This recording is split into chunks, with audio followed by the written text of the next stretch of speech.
Greetings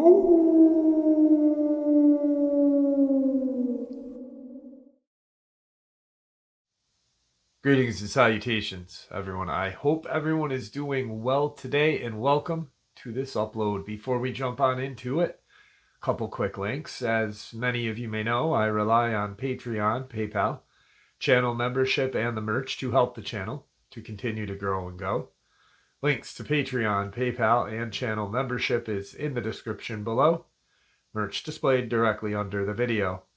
Also, Dogman Frightening Encounters, Volume 1 through 3, the audiobook versions. They were written and researched by Tom Lyons, narrated and produced by me, Jeff Nadolny. These audiobooks are available on Audible, Amazon, and iTunes, links to which are also in the description as well.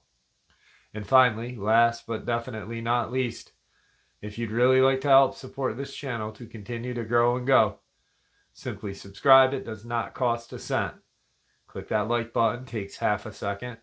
If you don't want to miss out on any of the informative uploads that I put out daily, click the bell icon, and folks, please leave a comment and share the video. Why? Well, because these things really do help the channel to continue to grow and go. They definitely do matter, and they are appreciated. And now, everyone, I have taken far too much of your time. Let's jump in to today's upload, shall we? Today's interview is a subscriber from my neck of the woods, the Adirondacks. He is going to share with us some of his horrifying and interesting experiences. Let's jump into it. All right, everybody. Today I have a subscriber who is also a YouTuber. His channel is Adirondack Bushmaster. Chad, how are you today? All right. How are you doing today, sir? I'm doing well. I am doing well. Thank you for taking some time out of your day to come on here and talk with me. I appreciate that.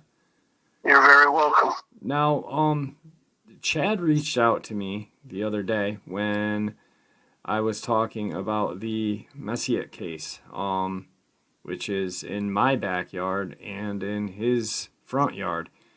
We live about 40 minutes from each other, and he's got a lot of interesting details and information and an encounter to share. He's pointed out a couple of things to me which I never really thought about but make a lot of sense. So I'm going to hand the floor over to you, Chad, and have you share your encounter with everybody. And if you could tell everybody a little bit about yourself as well, too, so they can kind of familiarize themselves with you. Certainly. As Jeff had said, I have a YouTube channel. I teach outdoor mountain survival. I spent a great deal of my life outdoors. I volunteer in emergency services. And so I spent a lot of time outdoors through my whole life. And that's the simple end of it. I also do some music and author, and I get my fingers into a few different things. But anyway, back in November, it was actually November 10th, 2013, there was a young fella who was having problems with his girlfriend at the time. And I said, hey, let's go for a ride. We can talk and just get out and defuse the whole thing. I said, sure, okay. And unlike normal, when I'm going from point A to point B, I like to put the hammer down. This time when I'm, talking to somebody, trying to help them and guide people and stuff, and, really need to take time, I, dial the throttle back, as you could say. So it was going really slow, unusually slow. I don't always do it. Usually if it's, it deems necessary. Enjoying the scenery or trying to communicate with someone. So we were on the back Hay Road. I live in Ticonderoga. I grew up in Hague. I know the area very well. It's on the back Hague Road, and this young fella and I saw what could only be described as a big black Sasquatch. It was massive, and I stand 6 foot, and I'm roughly at about 300, and this thing was probably 3 of me easily, and maybe then some, wide, and the girth on it was just humongous. As many say, you know, you see shoulders. These shoulders are like huge cannonballs. The muscles, to say ripped is an understatement. The arms were excessively long. The fingers were long. It walked where the palms face the back end, where we have a tendency to walk with our palms to our thighs and hips. Knuckles facing forward with this thing, palms facing back. It looked like it caught it off guard. We come just on a slight bend, a slight corner, and the lights pick up just off the side of the road. This huge figure, I thought just a shadow, until it pivoted and turned with its waist. One leg was facing down the bank, knee bent. The other leg, knee bent, pivoted and faced us and was turned at the waist. It had huge red eyes that honestly scared the hell out of me. It felt like it looked into me and through me. And I've heard people describe hypnotized. I don't think that's quite exactly what happened with myself. Mesmerized, I think, would be more like it. Trance might be more like it. I'm not even sure how I kept the car on the road, to be honest with you. As it was going, I'm thinking my window's a quarter way down. What difference does that make? This thing is as big as a car. And I was driving a gray Hyundai Accent at the time, and this thing is bigger than that. And I'm sure probably heavier. And eyes were like a circle.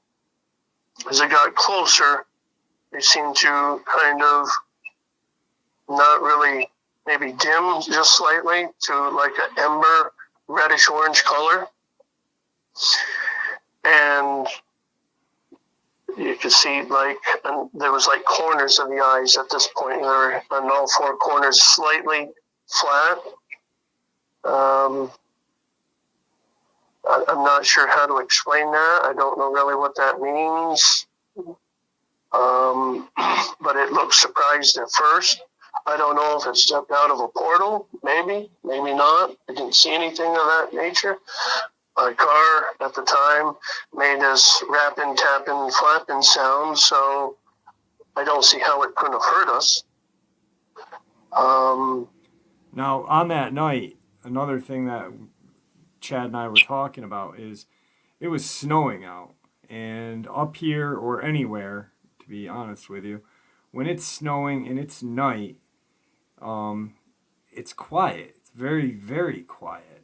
And like Chad said, the car had kind of a little rock in the engine when you're going. And this thing came out and was just almost like, what startled kind of that it saw you? Like, just, hey, where did you come from? Yeah, as we were heading towards Graphite on that back road, towards the direction where the gentleman that you spoke of previously went missing. We were heading in that general direction, which would have been towards the west at that point of time. Seemed like its elbows were up, its hands were extended, particularly the left we could see, and those fingers could have wrapped around my head very easily and then some and just squashed it like a grape. Not a problem. Very intimidating. I mean, extremely intimidating to see something of that magnitude. I thought for years, yeah, I know there's a lot of wilderness. I'm sure they exist out there and, out in the West, and I don't doubt that. But seeing it and feeling it, and the feeling that it projected onto me and the fellow that I was with was just horrific. When we got by it and got closer, he turned and went down the bank, and I say because this thing had a massive looking chest, and from the chest to the waist was slightly tapered in a V shape, ever so slightly. And it just reminded me of a huge Incredible Hulk. If anybody knows Lou Ferrigno from the original Incredible Hulk, puts him to shame, honestly. No exaggeration. This thing was probably 9 or 10 feet tall, easily. I went and stood near the spot, which was on the other side of the guardrail, and I didn't, for my space that I take up, wasn't anything. And I am glad that I was not walking that road or had encountered that in the road. I had a bike accident in 2015. My knee is messed up. So running would not have been a great option for me. A little wobble in there. So probably would have been one that could have escaped. Fighting, I don't think that would have worked out so well for me. Quite honestly, with something that's that big. I've seen bears, I've seen mountain lions, I've seen all kinds of wildlife up here, and nothing has sent a primitive, primal fear of terror inside of me by the time I got by it, and I said to my buddy that I was with, I always said I would go back, and that is when that terror inside me started. I was clearly envisioning, and I'm not one that has this kind of thing happen like this. Trees coming through the window, rocks, and I was taking that as that's what you're going to get if you don't keep on moving. So I was thinking, I'm fighting that urge.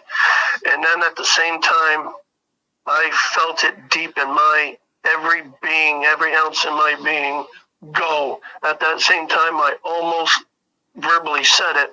My buddy said it. He said what I felt. Mm-hmm. Now, how common do you have that happen at a 1 o'clock in the morning ride? That you're going to say what the other is feeling. And I almost verbalized it, and I was saying, I'm the one driving. I mean, the thought was so fast, and I don't need to tell myself to go. And from there I went.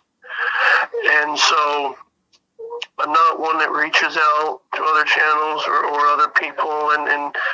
But then I started having this feeling of maybe I need to network with someone. And I had felt that I can trust Jeff. I don't know why. I don't know how I had that feeling. I've listened to his channel for a very long time and enjoy it. My family enjoys it. So there was some sort of maybe a spiritual connection there. And as I talked to him, found out that there's interesting things, history and past crossing and things. So when he said that he was going to go there, I said, well, this guy can think I'm a Fruit Loop. I don't care, but I need to try to save his life, because nobody should go there and just take a little wonderful nature hike. And I'm not saying that about you, but in general, there are certain places that I believe we should stay far away from. And that area, I believe now, is attracted negative energy from this, and I believe it's going to be more prevalent. Yeah. And now you shared something with me when you're also a chaplain, and you were with another chaplain on a hike. You're doing some mountaineering. That's true. Every time I've been up to Swede Mountain, which is very close to Lily Pond, where Mr. Messick had disappeared, there was always a very uneasy, creepy feeling. There was pictures that would take sometimes that it would look like there was faces inside the leaves and different oddities that the camera had picked up that our eyes didn't. But the last time was last year in April, and we took a hike up there, me and a retired a pastor, and another gentleman and my wife and one of our dogs. Our dog seemed a little skittish, a little on edge, a little maybe hyper, barked, but seemingly absolutely nothing. We thought he was just hyper to be out. But then we got to the spot where there was this wet spot, and I didn't want to say it to the group. I mean, at this point, I'm in mixed company. I wasn't really ready to show my hand to what I know exists, not believe. I'm not talking about faith. I'm just talking about what I've seen. Right. And no, people say, do you believe in this? It's not a matter of belief. It's a matter of knowing, at least for many. Head of a bank, dirt. It was a dirt bank, and it was a wet print, and it looked like, as my friend said, a big foot. And that's what he said, Bigfoot. And I thought, oh, don't say that. That's what I'm thinking. There was no claw marks. There was only one. It was not an impression. I'm thinking and looking at it, and I snapped a picture, and I said, nobody knew we were coming up here. And it's not like when I go on a hike with a group of people that I post it anywhere online or make anything public. We're going here. It's usually a group of people that says, hey, when can we get together? Go here, go there. And we just sometimes do it on a whim. Sometimes we plan. So there's no way that this could have been planted. And strangely, when we came back out, it wasn't there. And that's very peculiar. Like I say, it was not a impression. It was just a wet spot. Much like you might take your wet hands and maybe put it on a piece of paper with your kids and, or paint and put it on paper and, here's my print. It doesn't leave an impression. It's just stamped there. I cannot tell you for the life of me how it could be hoaxed, how it could have been done. Maybe it was a warning, just you're on my turf. Now we got a little bit past there to a huge opening, and then I noticed around the curve it gets closer to the mountain, and I thought to myself, that looks like a good choking off point. If there was ever anything that was going to happen, something, someone, or anything, or animals would have a good choking off point, because the road, the little four-wheeler trail narrowed really tight to that rocky mountain. There was what looked like swamp and woodline right to it. There would have been no place to go. So I thought, okay, I'm not going to go any further than this. My friend said, well, he wanted to. I said, no, I don't think we should. And I'm trying to think of honest reasons how not to lie to, friends of mine that are all Christians and not come out and say, this has got this creepy overtone, and I don't think we should be here. Granted, some Christians are enlightened to the spiritual world to some degree. Some are not. Some just, whatever. Have a little faith and trying to pew with their hind end and go home and, do whatever for the week. Some live it and understand the deeper things and try to. So I didn't know how to. I just said, we need to go. And so I convinced them. They were kind of reluctant. I said, no, I'll take you someplace else, okay? Get out of here. I did.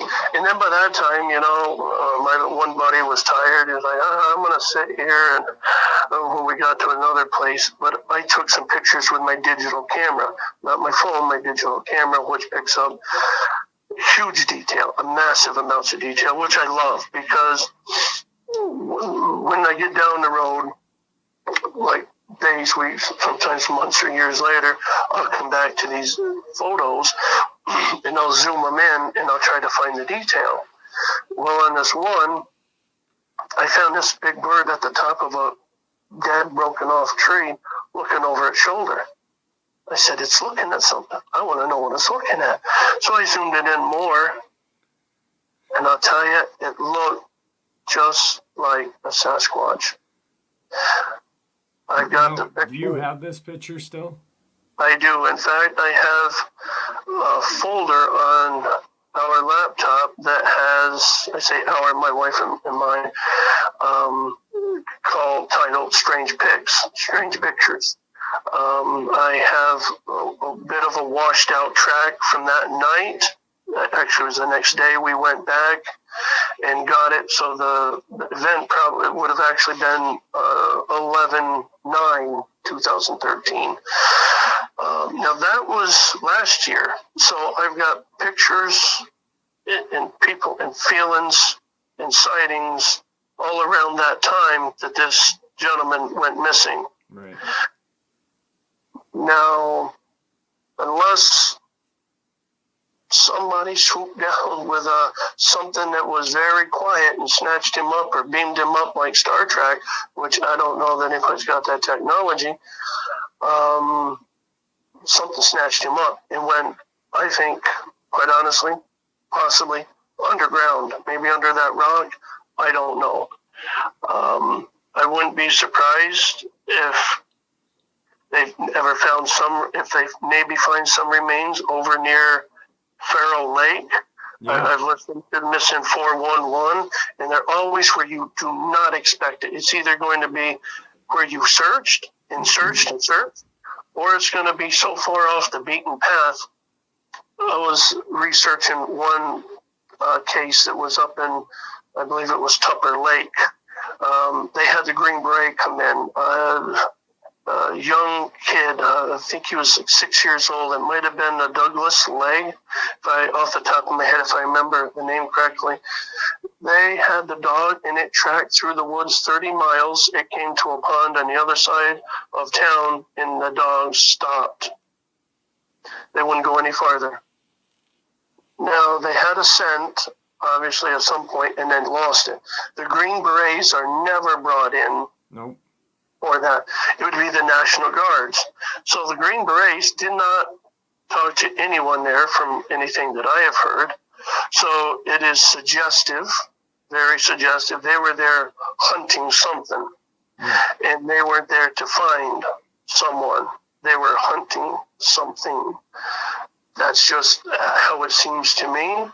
How can you explain here today, 1 minute and gone the next?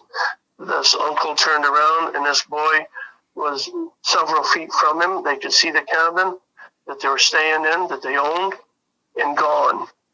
Turn around and that fast. There's no way that a person at any age could not respond. Now, a thought, maybe one of these beings opened a portal and got out of Dodge, so to speak. Yeah. Really quick, the portal thing, just so, like I said, Chad and I had talked for an hour before doing this. Now, he brought up a couple of very interesting things, and as well as I, that in our area of the Adirondacks, we have large deposits of granite. And both of us feel like that has something to do with it. On top of, there are large cave systems. Now, Chad brought up this amazing theory that I've never even thought of. When a lot of people describe these encounters or interactions, they say, hey, the air felt charged. It felt like electricity. And then, Chad, you had the theory of, I'll turn the floor back over to you on that. Yes, I have listened to so many documentaries about so many different things, Bermuda Triangle, Alaska Triangle, and it all comes back to granite. And it affects the magnetism. There's an energy in there. There's been some that suggest that rocks have a certain energy anyway. I feel that it is the thing, part of it that ties UFOs, portals, Dogman, Sasquatch to them. Maybe not all intertwined, but linked to the same thing. UFOs are usually seen over mountains. They're never over Broadway, the Sunset Strip in Hollywood, it's always over mountainous areas with large deposits of granite. So it seems logical that after viewing this fella's case down in Florida through the Bermuda Triangle, this electromagnetic vortex, and all this really came to me after I sent this email to Jeff saying, please don't go there. I was basically begging the guy, and I didn't even know him. I said, don't go there alone and unarmed. There was a lightning storm after here, and the lightning, I thought, that's it. A lightning, the electromagnetic field that can be generated, and I don't believe that we as humans, our technology has it to harness that energy. But these beings, UFOs, Dogman, Sasquatch, seem to be able to have a trail that's followed and then dies. There's nothing to follow. There's no tracks, there's no scent, there's nothing. It seems logical that that they can open up a portal either with the sounds that they have, their minds, their will, I don't know. But I find that the sounds that they make, I've experienced a growl. It was in Dresden. My daughter didn't believe. I did one of these calls, and it was the last time, because on the other side of the road, I felt, and I'll tell you, felt the most deepest, and so did my kids and my wife who were in the car, growl, the deepest growl you could ever feel. I felt it in my organs. Now, these beings have a way of creating sound that moves your body into a state of fear, into your fight or flight response is gone. It's dead most of the time in the reports that I have heard. So it seems logical that they can use the right tones, perhaps, like musical notes, to open up a portal and be gone. And I'm kind of wondering in hindsight if that's not what happened to my buddy and I that night on that back Hague Road. It was desolate, but it was close to 4 or 5 other homes. There were old folks. They never would have heard or seen anything. They go to bed with the roosters and wake up with them. So there's nobody that would have heard anything or seen anything. So I'm wondering if they just stepped out of a portal and said, oh, here's a car with some lights on us, because it looked pretty shocked. Now, like I said, my car made noise at the time. If it came across the road or coming out of the woods, I think it would have seen those bright lights and heard it. That's just a theory. I can't prove it. I did not see it. I'll be clear, I did not see it. But with everything from Bermuda to Alaska, with planes and people missing, that seems to be the main ingredient, is the electromagnetic energy in these rocks. I've heard from an old documentary, Ghost Hunters, that said that they suggested that the granite records history. Well, where I live, right out back is Fort Ticonderoga. You had the most horrific, brutal, bloody wars in history. That, I believe, has held a dark, negative, evil feeling here. And all the wars and then everything else that happens through the years, I believe, only attracts more negative energy and beings and people, and it becomes a vicious cycle to some degree. I think that people are too caught up in technology to see it, but these beings outclass us 100, if not 1,000 to 1. We can think, well, we got the latest and greatest technology. But when these things can appear and reappear, they can make scientists say, yes, they believe, but there's no evidence, but there's some circumstantial, there's some DNA, but it's not enough. It's never enough. Right. Camera traps aren't enough. I mean, there's always an electric field that they see, sense, feel. But when we're around it, we feel that presence too, that electromagnetic presence. Like I was explaining to you earlier, if you take a balloon and run it across your hair stands up. You feel that's the same kind of electric feeling that I believe people describe and that I have felt. Yeah, absolutely. Like that one where the guy was talking and I shared, I said, I know the exact one you're talking about, where he said it felt like there was a lightning storm and there had been no rain or lightning. The air was charged.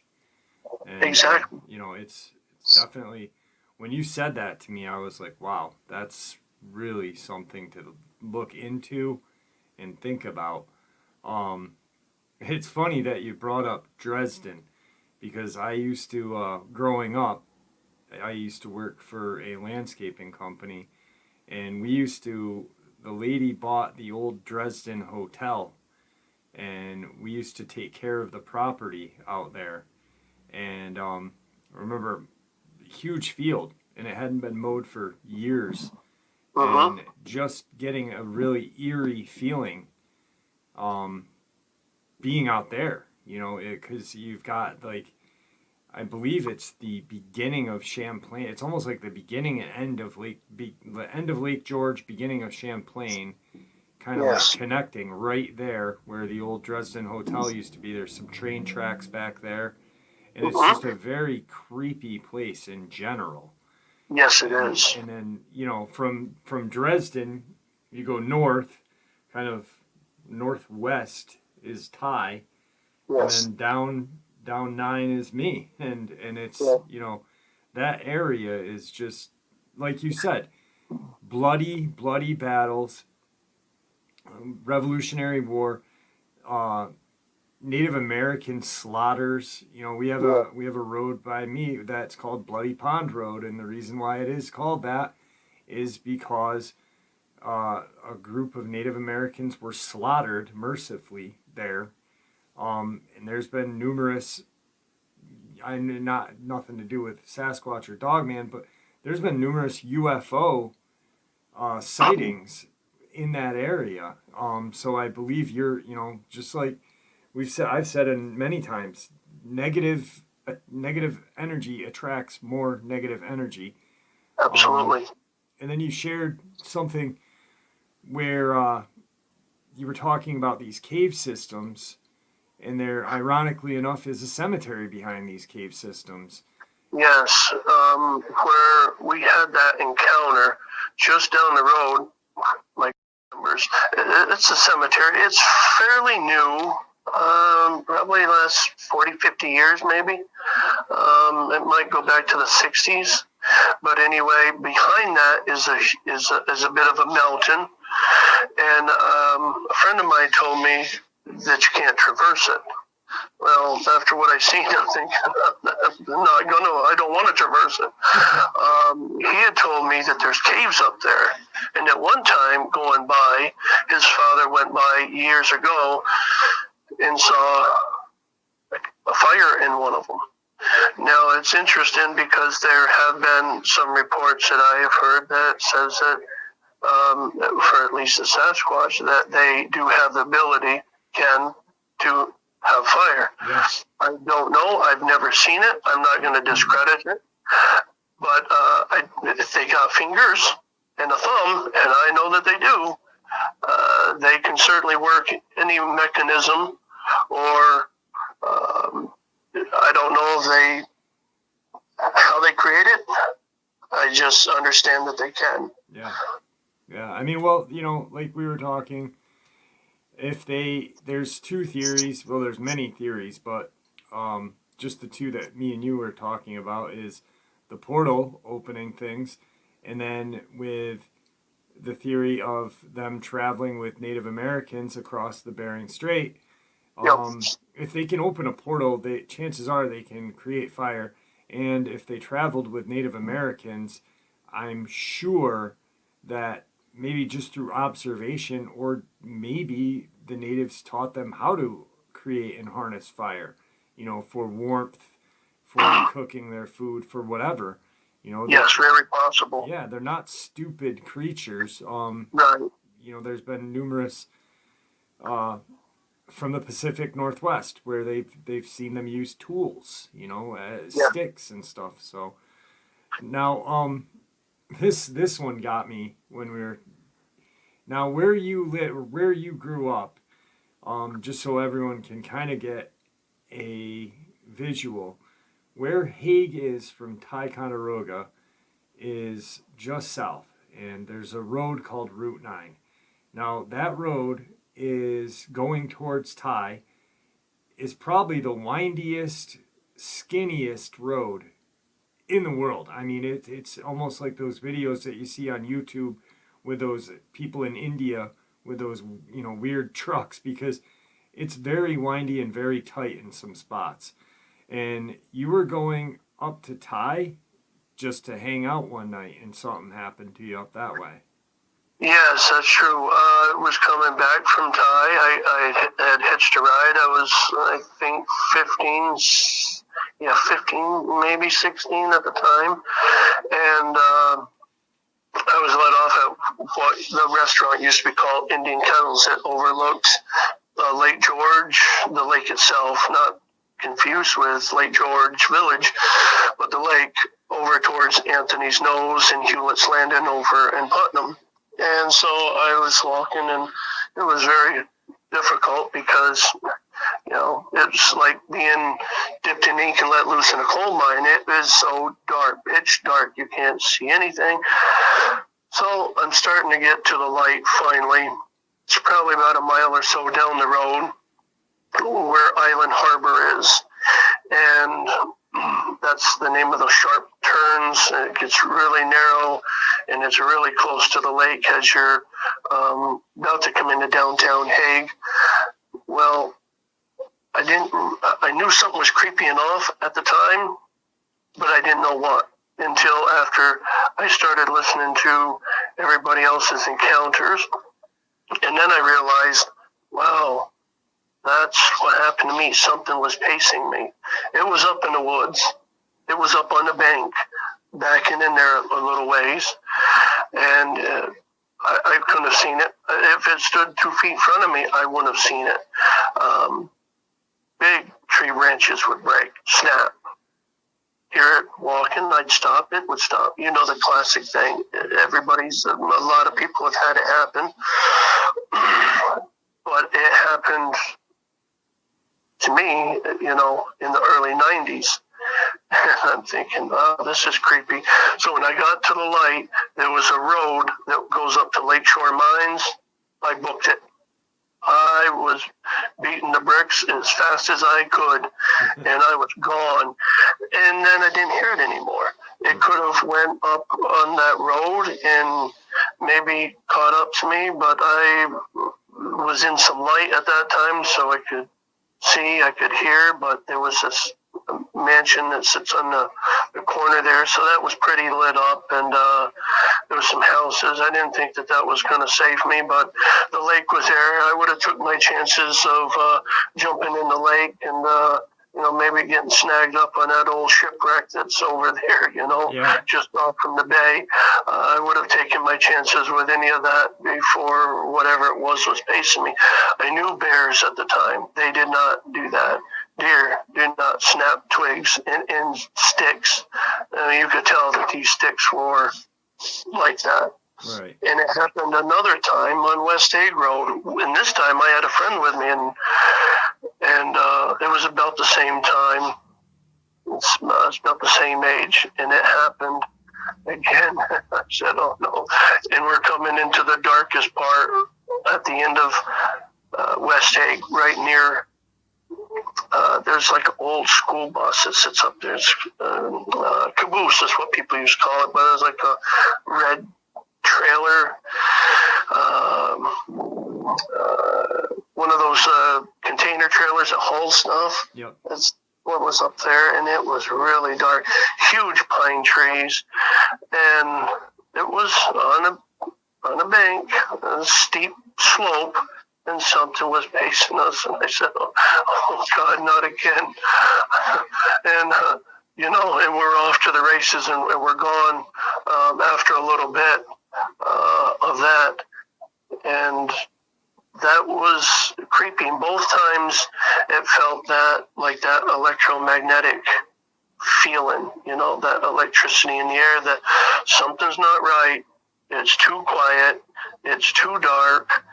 There's just an electric feeling in the air, electrical current in the air, however one wants to describe it. That seems to me that it's the only thing that joins all of the two. There was, I think, a fella from Canada that explained, like the Earth, particularly, and I believe with the granite. UFOs can use it for the conductivity, I think. So it like a North Pole, South Pole. That's how it can manipulate our gravity. We don't have any control over our gravity, but I think that these entities certainly understand how to manipulate gravity to their advantage. And we're just oblivious, and I think that we're getting, a lot of people are getting kind of, don't mean to offend anybody, but dumber because we're caught up in more technological things, that we lose that primitive instinct, that sixth sense, that tells you something's wrong, get out of here. And I think the technology and all the politics and everything in the world helps shape you away from that and takes away your natural instincts. Kind of puts the blinders on you. You really lose. You lose your primal. You lose who you are as a human. I mean, we were designed to hunt our food and and live in the wild. We just eventually became this kind of super animal that has control of so many things. Right. A cell phone, can only do so much. Our sixth sense, like you're saying, to pay attention to your surroundings. Be out. Maybe instead of being on your phone or your laptop or something, go out on a hike, but be aware of your surroundings, It's definitely something that we've forgotten and lost. But one thing I really wanted to point out as what Chad was describing, the bank, and I know right where he's talking about on 9, when going that way, that road is narrow. You've got the lake on one side, and it's like a sheer rock wall with houses, very nice houses up on the top of this wall, or deep woods. And then where these houses are, behind that is just deep woods. So these things can just stalk you without you even knowing, like they're looking down on you with ease.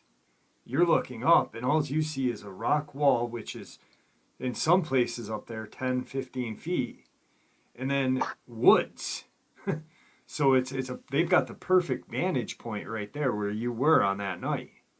Yes, and there's plenty of cave systems, particularly mines on graphite. They've been blocked off, welded up with steel bars, protect these bats, who I guess are not even there anymore. But there's certainly, I'm sure, other shafts and natural cave systems that probably have not even been mapped. There's places that are just rock-based. There's no reason that a hunter would ever go up there. You could have a beautiful view of the mountain tops, but you're not going to get your big buck that you're looking for the season. Not many people would scale these because they're not really steep or high climbing. They're kind of in the middle. They've got some loose rock, and it's just a mixed bag. So that nobody really goes up to a lot of those places. And I've got some excellent photographs of some of that faces over near North Creek from Swede Mountain. And you can really tell how desolate that it is. Yeah, it really is. Now, we're coming up on time, but I got a couple minutes. I got about 10, 15 more minutes. I kind of want to touch basis on a couple of things. You being in the field that you're in, emergency services, I'm sure that you've dealt with a lot of accidents, boating, traffic, missing persons, this and that. Now, yes. With the Tom Missick case, how likely is it that a normal person like him, I mean, the only thing, and I'm not discrediting anything from the gentleman, so he wasn't a politician, he wasn't a statesman, he wasn't a millionaire, he was just the average Joe, like me, you, everybody else. Correct. How often in your field would the FBI be called in? I mean, the critical response team of the FBI be called in? I've heard that they were there, they did nothing, they did not participate. This has never happened. This happens if there's, like you say, like a head of state, statesmen, assemblymen, congressmen, these types of people, if it's, across the state borders. Mm-hmm. But to take notes, don't talk to anyone, just collect what information they can get and get gone. Not happening. Never seen it. Never once. I've seen and heard of a lot of, search and rescues. Yeah. They're usually found within a couple of hours, and they're generally statistically not more than a few miles from where they live. Yeah. Or from where they went missing. When the whistle was blown fast, with that case, they had police, fire, EMS, professionals on the ground and off and running, and they found nothing. Right. Nothing. Not a dime, not a piece of lint, nothing that said the guy even existed there. Yeah. That screams something profoundly strange happened, and not only has happened there, but has happened previously here in the Adirondacks and across America and the world. and nobody, I shouldn't say nobody, but there's nobody that I am really aware of that's blowing the whistle overly hard, saying that all of this, portals, UFOs, Sasquatch, Dogman, missing people are all somehow intertwined. Yes. I don't know of, anyone that has really promoted that. I haven't read any books on that. I haven't, Besides my channel, I think I say it out every day on my channel, at least once a day on my channel. But yeah, I mean, there's not that many books. There's not that many people out there saying, hey, all this is connected. Yeah. And it is. It's connected somehow, some way. And it may be the smallest or it may be the biggest thing that connects it all together. But absolutely. Where he disappeared, Lily Pond, that area, yes, it is desolate, it's dense, but I mean, we're not talking.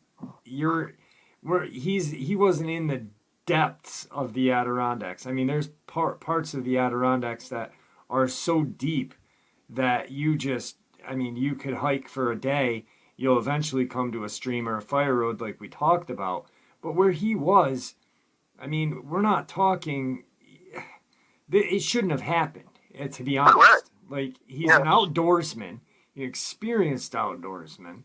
Yeah, he was 82 years old, but still, 82, you're not. I mean, if you're 82 and you're going out in the woods, you're not in a walker. You're not. I mean, you can actually get up and walk around. Yes.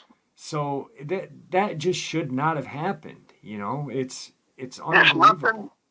There's nothing that makes sense in my mind about that, because you have essentially the Northway, I-87, and some other intersecting roads towards the west. Then you have Route 8 that comes from the west to the east. And then from the south, or from the east, you have where Route 8 intersects with 9N that would go over to where you live.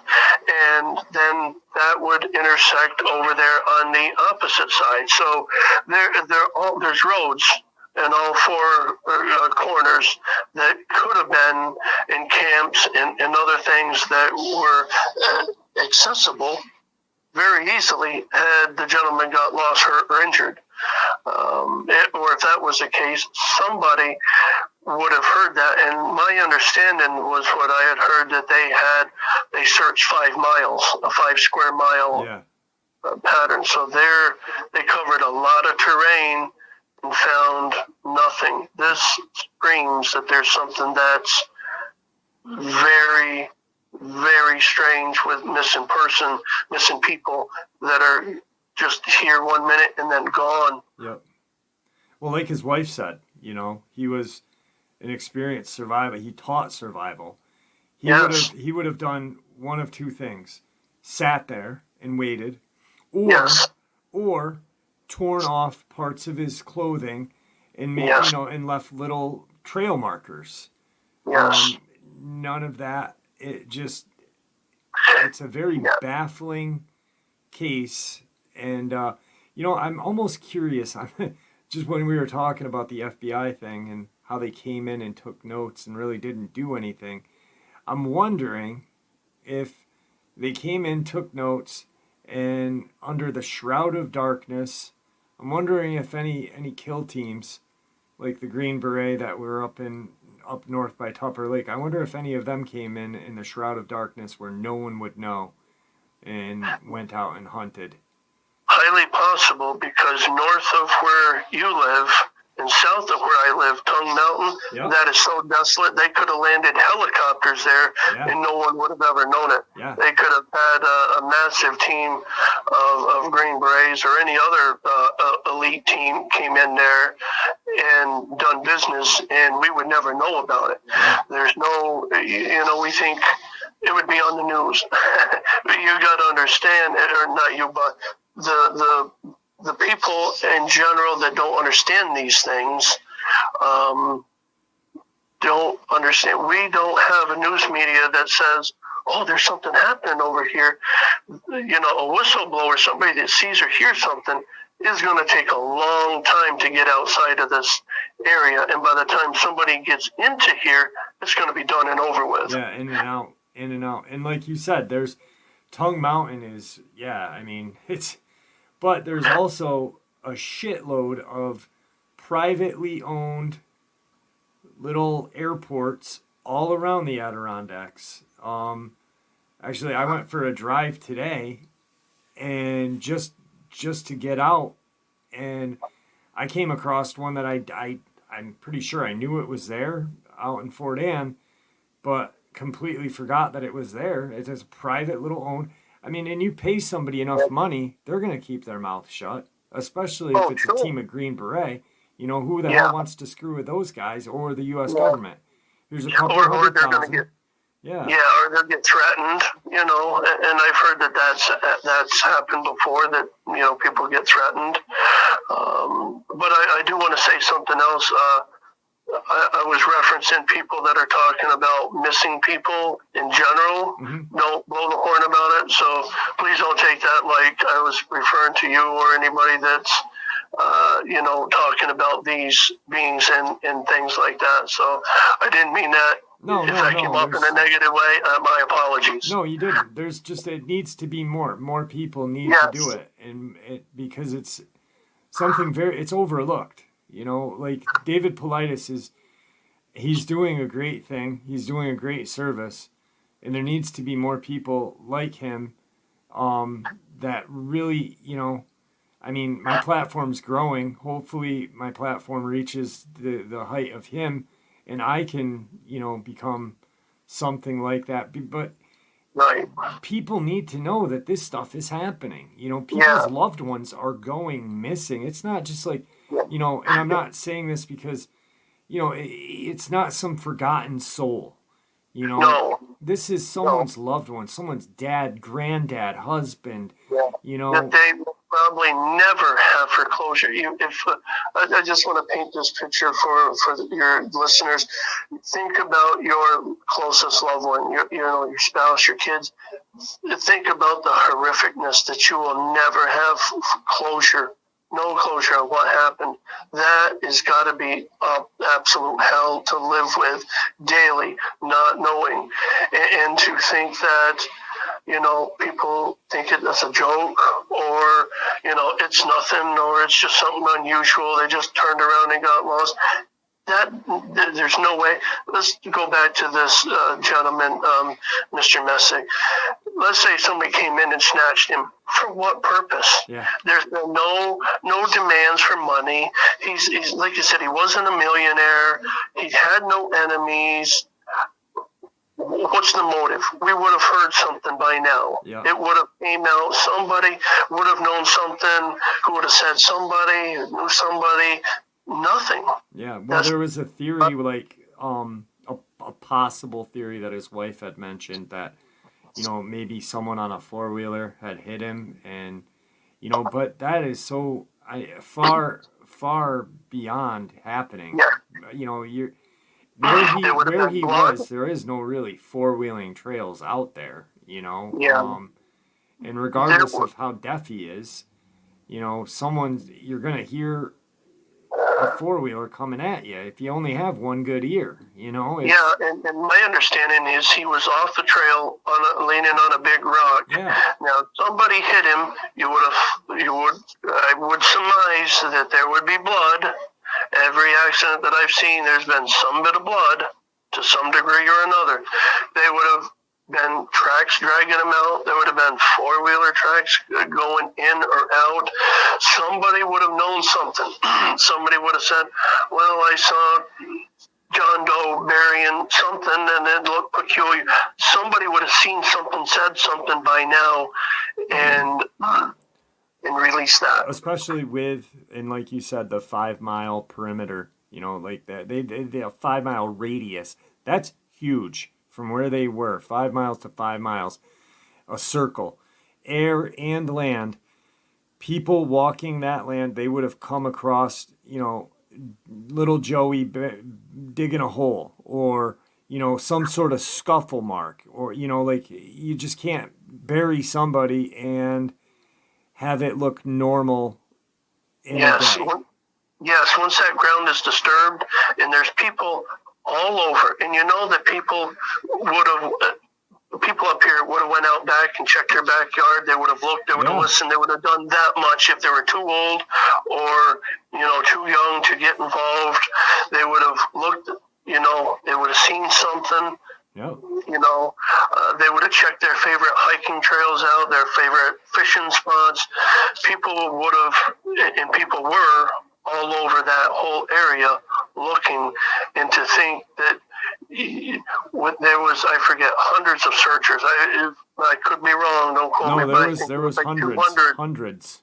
Yeah, there was like a couple hundred at least, and if not more. And I think there may have been more over the course of the time. But you had mutual aid coming in there from different towns and counties helping in the search, and found nothing. That is, I can't even begin to tell you the astronomical improbability of that. It's not. And I was thinking about someone digging a hole in that area. We're talking, you might get a foot down before you hit a rock. To be honest with you, where in these woods, you just can't go and dig a hole. Yeah, there's lots of legends. Yeah, it is crazy. And I really do hope. I hope that family does get closure someday. Certainly.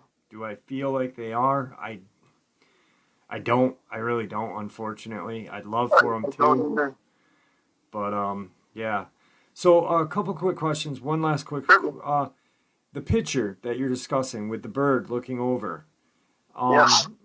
Could you share that with me? Because as of now, there's a lot of people talking about having pictures and no one ever seeing them. I'd appreciate if you would be able to share that with me so I could possibly use it as the background for this video. So that way people could see what you are talking about. They may not see very much. It needs to be zoomed way in. It was never intended to pick up a being or a creature. This was totally by accident. Right. And the bird itself is on the other side of this huge field, and that is sometimes difficult to see.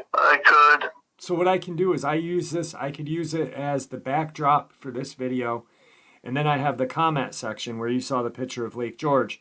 I can post that picture in there, and then people can take it upon themselves to look at it and blow it up if they choose to. They certainly can. Okay. They can.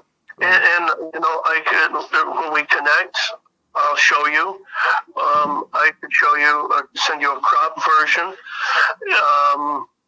But I kind of feel like leave them original so that, any tampering could discredit it and take detail away. Yeah.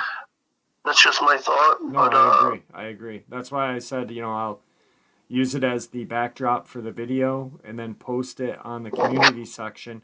That way, if someone wants to look at the picture, blow it up themselves, they can. But yeah, I'm looking forward to connecting with you. And going out with our cameras. I'm coming armed, especially where I like to go.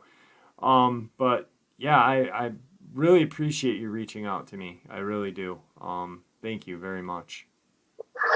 You're welcome. And, I just feel that, maybe together we can expand what you've done, expand what I've done, expand what others have done. You mentioned Mr. Dave Politis and what he's done. I feel that I'm short of giving out a theory or a working hypothesis or and I think that we need that as researchers. You need to have something to say, this doesn't fit. Right. That does. Or maybe this does for now until a new piece of evidence comes, because I think, and by coming out, maybe to save a life.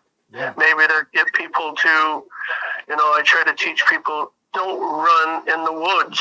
Take the earbuds out. I love music. I love rocking out. but there's a time and a place for it. You need to hear if somebody's screaming and for help. You need to be able to hear if something's screaming for you to, get the hell out of Dodge. You need to be able to hear. You need your senses. And technology has diminished our senses. I find that when I'm in the woods, my senses are heightened. Yeah. I've learned years ago, you enter the woods, you enter the food chain. Yes. That is 100% true. Well, we are up on time, and I think that sentence right there was the best sentence to end this video with, because when we do enter the woods, we are in the food chain now, and we are not at the top of it. So, Chad, it was great having you on. Don't hang up when I end the video, because I want to talk to you for a little bit after. But it was great to have you on. I'd like to have you on back again, and we can set something up. That way me and you can go out together and do some things together. Like you said, it's to bring awareness to everybody. So thank you for coming on. Certainly. Thank you, sir. And there you have it, folks. I hope you all enjoyed today's upload as much as I enjoyed sharing it with you. I'd like to thank you for supporting this channel. After all, it is your support that helps this channel to continue to grow and go, and what gives us all a place and a chance to share our experiences and theories judgment-free. Everyone is simply treated with the respect that we deserve. Please stay safe, happy, healthy, and ever vigilant, keeping an eye on our children, pets, family, and our friends. These creatures are real. These events have happened. Share this information with those you love and care about, and it may just help save their lives someday. Until next time, never stop asking questions, never stop searching for the truth, and God bless you all.